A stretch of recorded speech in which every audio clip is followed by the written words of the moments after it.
fearless. Here's everything you need to know this rush hour of October 7, Monday. I'm Riza Diaz.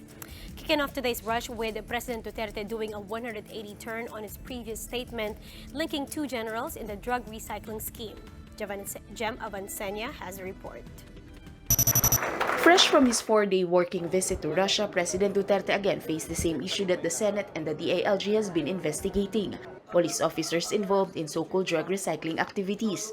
Only this time, Duterte retracted what he said earlier about two generals being involved, which led more eyes on PNP Chief Oscar Albayalde, the only 4-star general in the police force. Duterte says he just got the police ranks mixed up and that no generals are involved. Walang generals doon. But medyo mga dalawang Colonel? Walang generals. I'm sure of that. Sa aking report, na dumating sa akin, wala. Okay. Para, Colonel, I think, Colonel, okay. nalilito kasi ako dyan sa superintendent na yan. Kasi ang alam ko ng superintendent, yung superintendent ng eskwelahan. DepEd. Totoo. That's quite confusing. Duterte, who has a history of appointing retired uniformed personnel to cabinet positions and other government posts, says he needs further evidence before sacking Albayalde. Give me a clear proof na talagang he was there on the take or was in the trafficking of drugs. I have to follow procedural due process and allow him time to answer. The right to be heard. It's given to the criminals, to the kidnappers. It should be given to a general of the Philippine National Police. For now, Duterte says he will rely on the result of the probe done by the Interior Department. It is now the burden of Secretary Anyo to investigate at ipapasa niya sa akin. So, I approve or disapprove with finality once it reaches my office. Former CIDG Chief and now Baguio City Mayor Ben Magalong and PIDEA Director Aaron Aquino claim that they have been receiving death threats following their statements in Senate that Albayalde tried to intervene with the dismissal of the so-called Pampanga Ninja Cops. Aquino's security escorts have previously been recalled after the PNP said that more men are needed in the upcoming SEA Games in November. In a radio interview, Magalong said some police officers have offered to give him protection amid ongoing investigations. For News 5, Jem Avancenia, we are One News. President Duterte was rectifying a statement he made in front of Russian leaders. Let's recall that President's exact words with this report from Maricel Halili. For the first time, President Rodrigo Duterte addressed the Valdiv Club, a prominent think tank and discussion forum in Sochi, Russia. In his speech, the president mentioned the involvement of two of his generals in illegal drugs. And right now, even as I fly here and go back, there are about, again, two generals who are still playing with drugs. And I said, well, I told you, do not destroy my country because it is being flooded with drugs. Duterte did not identify the two generals, but even before he flew to Russia, PNP Chief Oscar Albayalde has been on the hot seat over allegations of involvement with so-called ninja cops. Amid these controversies, the president has once again defended his drug war, saying he is willing to suffer its consequences. If somebody has to be hanged, I will be happy. Or if you want to shoot me in a firing squad, fine. Our national hero died before a firing squad. That could be an honor for me. President Duterte also called out countries that have repeatedly criticized his drug war, including the United States. But he was quick to clarify that he does not hate the U.S. or any Western country. The president says he is not a murderer and believes in God. I am not a killer. Some say a killer of what? Maybe you know what it is. You are all practicing it. Killing girls, maybe, women. We are good at that. I have yet to kill one human being. When I say I will kill you, That's a statement coming from the mouth of the President. For News 5, Maricel Halili, we are One News. More headlines from the president. In a meeting with the Filipino community in Russia, Duterte revealed that he is suffering from a neuromuscular disease called myasthenia gravis, which he says makes his eye movements uncoordinated. This isn't the first time that the president revealed a health problem. In previous speeches, Duterte admitted to consulting experts for his skin darkening, complained of suffering from regular migraines, and at one point claimed using fentanyl to help cope with a spinal injury from a motorcycle accident. The chief executive also enumerated his successes during his official state visit to Russia. These include business deals he signed in Moscow that signifies the beginning of the country's stronger relationship with President Putin and the Russian government. More than 620 million pesos in business deals were also signed during the Philippine-Russia Business Forum in Moscow. We hope that these contracts will generate more jobs and economic opportunities to many Filipinos. We agreed to broaden and deepen our ties in all areas of cooperation, from security and defense to trade and investment, agriculture, energy, science and technology, and socio-cultural exchanges. As to his plans in securing energy security in the country, Duterte says the government's strategy is to lean more towards nuclear power since renewable sources such as solar energy are still pricey and have no guarantee of meeting the country's immediate demand. But the thing is, after signing a nuclear energy agreement with Russia, Duterte says there may be a need to review if a move to put up a foreign nuclear plant in the country is allowed by the Constitution. You know, solar is very expensive, and it is not a guarantee that it will solve our needs, that our needs can be met by this kind of arrangement. Eh kung kaya lang, di matagal na natin ginawa yan. But I said I will decide what is to the best interest of the country. On the other hand, when asked about the fate of the alleged leader of the so-called ninja cops, Police Major Rodney Baloyo, who is now detained in Bilibid, this is what the President Duterte had to say. Well, that is his problem, not mine. Eh, pumasok ka dyan, mabutit buhay pa siya.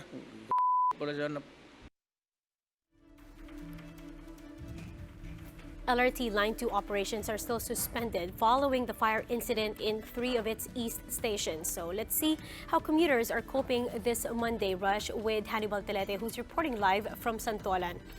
Hani, good morning. Kamustang lagay ng ating mga commuters dyan sa may Santolan?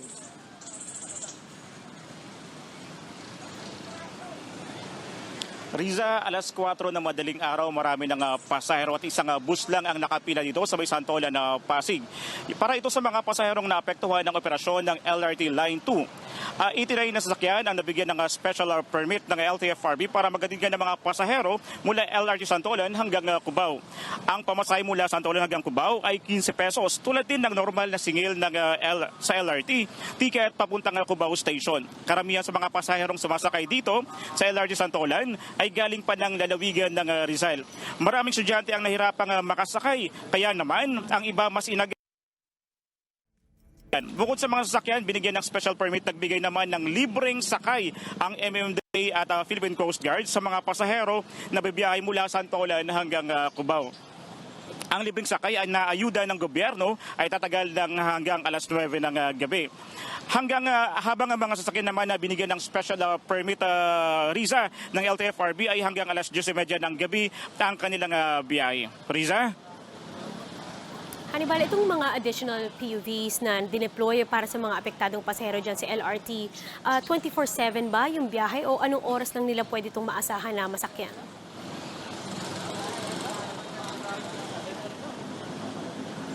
Well, ang sinabi sa atin dito ng mga organizer dito, mula alas 4 ng madaling araw hanggang alas 10:30 ng gabi ang kanilang pagbibigay ng serbisyo dito sa mga pasahero dito sa may Santolan area. Yun nga lang, iilang minibus pa lang ang ating nakikita kasi ang binigyan ng special permit ng government ay 89 na sasakyan. Yun nga lang, ilang minibus pa lang ang ating nakikita. At payo natin doon sa ating mga manunood ngayon na agahan na ang pagpunta dito sa bahagi ng Santolan para nga hindi maipit or mahirapang sumakay sa mga libreng bigay na sasakyan ng gobyerno. Riza. Parang kulang pa rin, Hani, pero pahuling tanong na, meron bang advice mula na sa LRT officials kung kailan posibleng mabuksan? Anytime soon ba yung operation muli mula Cubao papuntang Recto?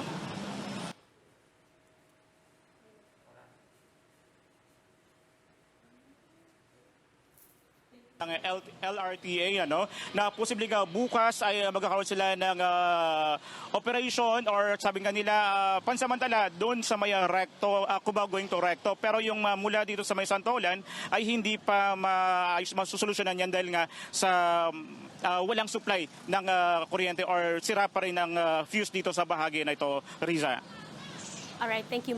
Maraming salamat. That was Hannibal Telete reporting live from Santolan. Investigations are still ongoing, but the Bureau of Fire Protection claims arson may have caused the fire that razed Star City last Wednesday. But for the theme park's management, it is still too early to jump into conclusions. Ria Fernandez with the story. Officials are now looking at arson as the cause of the blaze that gutted almost 90% of Star City last week. Authorities say they detected traces of gasoline in an area where it wasn't supposed to be. Wala na tayo sa side ng electrical kasi pinapatay nila yung kanilang mga electrical appliance. Shut off nila totally ang kanilang electricity after an operation ng kanilang establishment. However, NBI's arson department has yet to confirm this, since the samples sent by the agency are still being tested. The Bureau of Fire Protection is set to release the final results of the investigation after a week. Meanwhile, Philippine Star reports that the theme park's management slammed the Bureau of Fire Protection over these early calls. The amusement park insisted that there was gasoline inside the complex because it was needed to fuel their bumper boat ride. It added that it is not aware of any motive that would cause arson, since the business is profitable, especially during the Christmas season. Although Star City management still vowed to cooperate in the probe. For News 5, Ria Fernandez, We Are One News. And here are the biggest stories from the dailies. The Philippine Star reports another barangay in Quezon City may have succumbed to the African swine fever virus. Quezon City Mayor Joy Belmonte confirmed that the local government has started culling pigs in Barangay Tandang Sora after observing symptoms of the ASF in pigs in that area. However, laboratory tests have yet to confirm this fear, with the Quezon City Veterinary Office still looking for blood samples from the hogs in the area. Now, if those turn out positive, Tandang Sora will be the fourth area in Quezon City to be infected by the ASF. To note, the Quezon City government also culled pigs from the nearby barangays of Rojas and Pasong Tamo, even without manifestation yet of the ASF virus. This from Filipino Star ngayon. NCRPO Chief Guillermo Eliazar is spearheading the creation of an NCR squad or quad intel force to clean up the Corrections Bureau. Intelligence agents from the NCRPO and the NBI, together with the PIDEA and even the Philippine Army, will be deployed to the new Bilibid prison to crack down on the illegal drug operations inside the Bilibid. Eliazar says the quad intel force is not only going to be after corruption and drug crime syndicates inside the NBP, but also against policemen involved in illegal activities. They also be the active, or they may be active or already retired. The 2020 national budget, as well as the remaining tax reform packages, will take center stage once lawmakers return to work on November 4 and before they go on a long Christmas break. Congress has identified priority bills that will be tackled in the remaining session days. Senate President Pro tempore, Ralph Recto told the Business World that the upper chamber will target approving the budget bill as well as proposals for additional alcohol taxes and malasakit centers. Now, over in the lower house, Albay 2nd District Jose Salceda says congressmen will continue tackling Sitira, formerly known as the Trabajo Bill, as well as Foreign Investments Act, among others. Young and veteran filmmakers from all walks of life gathered at the kickoff of the ceremonies for the 4th CineFilipino Film Festival, and Marian Enriquez has the details. The 4th CineFilipino Film Festival at the Film Institute of the University of the Philippines, Diliman, is on. Spearheaded by Unitel Productions in partnership with Signal, CineFilipino aims to hone both rookie and veteran filmmakers in defining the human experience through a Filipino perspective. Filmmakers are expected to create works that are culturally significant yet universally appealing. This year's theme is Buhay ang Kwento. What we're also proud of with CineFilipino is we're able to offer different platforms or different medium para sa mga kwento na gusto ng ating mga filmmakers na ipalathala sa maraming audiences. Budding filmmakers were given a chance to learn from their idols. It's also good that we are able to share it with all the aspiring filmmakers or even those who want to be on cam. Pam Reyes, the genius behind the critically acclaimed Birdshot, recalled her humble beginnings. She noted how CineFilipino helped launch her career in the industry. I think it's important to give back to show that you had the same journey as them and you can inspire them as well. For now, deliberations have begun for the 3 categories: feature length, short feature, and series. Moviegoers will have the chance to catch preview CineFilipino entries in several universities nationwide, and even in the comfort of their homes through Signal TV. For News 5, Marian Enriquez. We are One News. And that's how the day is shaping up to be. Join us again next time for another round of Rush. I'm Riza Diaz. We are One News.